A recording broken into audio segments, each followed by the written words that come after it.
In Tegucigalpa, Honduras, Roberto, a poor father of two, is approached by a former beauty queen, Giselle. She offers to sign his young children, Miguel and Rocio, to child modeling contracts. He accepts and takes them to the photo shoot. When he returns to pick his children up, they are gone. It is revealed that the children were sold to be used as sex slaves. In Calexico, California, Tim Ballard is a special agent for the Homeland Security Investigations (HSI), where he arrests people who possess and distribute child pornography. The painful work takes a great toll on his personal life. And this is only worsened when another agent, Chris, points out that they have arrested many child predators, but have failed to save even a single child from being exploited. Tim knows that this is because most of them are outside the U.S., but Chris' words stick with him. He speaks to a predator he arrested, Ernst Oshinsky, and pretends to be a pedophile himself. Once he gains Oshinsky's trust, he sets up a meeting with a trafficked child, and is able to arrest Earl Buchanan, the man who purchased Miguel. Tim rescues Miguel, befriends him and asks him for information that would help him find the other children. Tim learns that Miguel's sister Rocio is still missing, and the boy asks him to save her. Tim arranges for Miguel to return home to Roberto, but not before Miguel gives Tim his sister's St. Timothy necklace.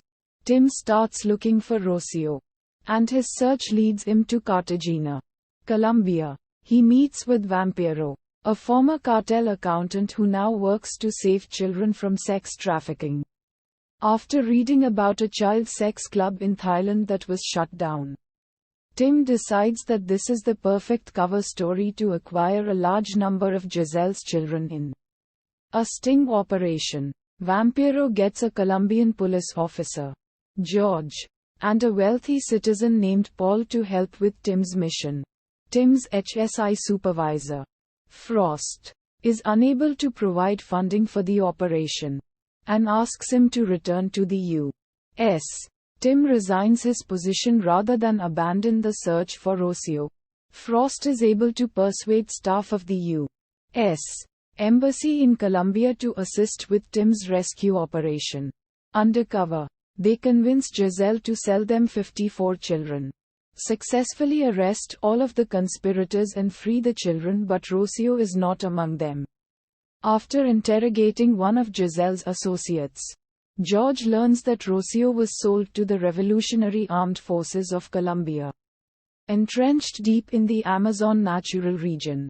George informs Tim that there is no way to retrieve the girl, because the region is largely unmapped jungle wilderness, and any rebel territory is a no-fly zone for the Colombian government. Vampiro suggests that doctors are allowed into the region for medical purposes, which gives Tim the idea to pose as doctors. George reluctantly agrees to the risky operation. Tim and Vampiro attempt to enter enemy territory in disguise, but the rebels refuse to let more than one of them enter, leaving Tim to enter the area alone. Uddharan Chenne. Tim gains access to the enemy camp where Rocio is being held and learns that she is being used as the personal sex slave for the rebel leader, El Alacram, the Scorpion, and along with others is required to mash coca leaves to produce cocaine, which funds the rebel war against the Colombian government. Tim is forced to kill El Alacram while freeing Rocio, and despite the rebels pursuing and firing on them, Tim brings Rocio to freedom. Before they part, he gives her back the necklace Miguel gave him earlier. Rocio is finally returned to her father and brother, and the family goes home to Honduras. An epilogue states that Tim Ballard testified before the United States Congress and claims that his testimony resulted in laws being passed that require the government to cooperate with foreign countries on sex trafficking investigations. The epilogue also claims that there are more people enslaved today than in any other time in history, including when slavery was legal.